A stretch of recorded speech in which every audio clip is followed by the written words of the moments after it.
So I wanted to make a quick video about the consent argument when it comes to antinatalism.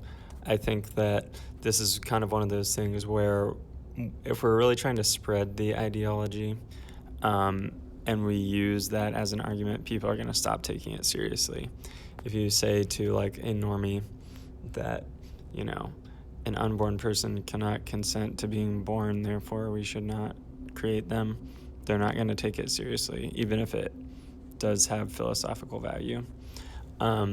Same thing with the pinprick argument where, you could have a life of pure enjoyment, but if you have one pinprick, it's not worth it. That's something that like maybe is good for debating in like rabbit hole YouTube kind of situations and like in the academia, like the ivory tower, but it's not like actually really a useful concept when it comes to convincing like the rank and file human beings that they should not procreate, right? So I've been thinking that maybe there's like a better approach to the consent argument that more people would be like agreeable to, or like maybe consider anyway.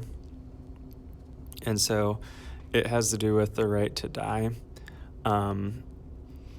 So it's basically just simply the idea that it's wrong to bring someone into existence if they will not have the option to leave, right? Like, because then, you're violating their bodily autonomy. If they want to leave, they can't, they're trapped. You're like imposing your will on them, and it's just like problematic for a number of levels. So I think a lot of people can kind of relate to that feeling of being trapped and like wanting to leave but not being able to. More people can relate to that than like the idea of, a non-being not being able to consent. So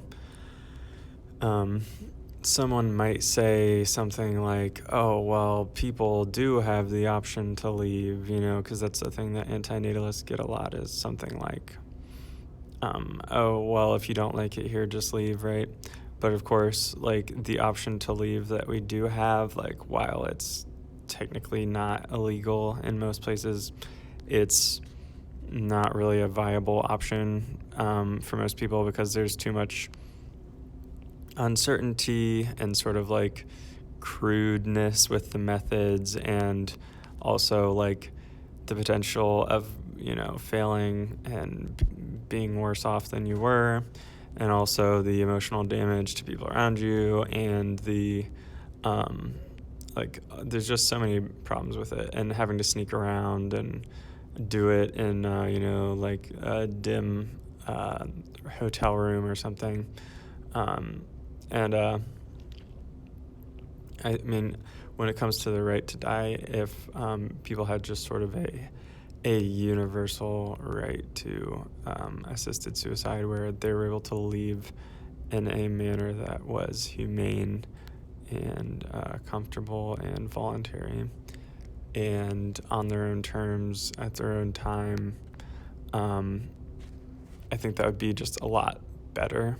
Obviously, it would fix a lot of those issues. It would also give people the opportunity to, say any necessary goodbyes, kind of like come to peace with that kind of stuff, as well as get their like affairs in order when it comes to their like, financial stuff and their living arrangement and their items that they own and everything. And I think, I think that's really just what it comes down to, is instead of making a consent argument about non-beings not consenting to exist, I think making a consent argument about like if you make someone, they're not allowed to leave, like that is kind of terrifying. I think that to me is going to just resonate with like a more mainstream audience or something.